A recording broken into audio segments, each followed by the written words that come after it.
A teenage boy took a weekend job watching over an old funeral home at the edge of a forgotten town where no one stayed after sunset.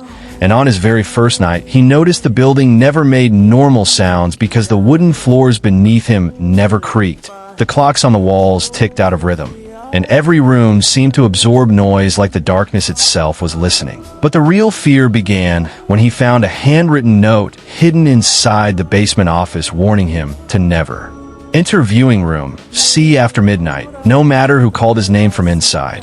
And although he tried ignoring it, the funeral home slowly became impossible to understand as empty wheelchairs rolled across hallways by themselves, elevator doors opened onto floors that did not exist on the building map, and faint whispering echoed through air vents repeating his name in voices that sounded wet and broken. Yet nothing terrified him more than the rows of covered bodies in the basement, because every time lightning flashed through the tiny ground-level windows, he could swear one of the sheets had moved closer to the staircase.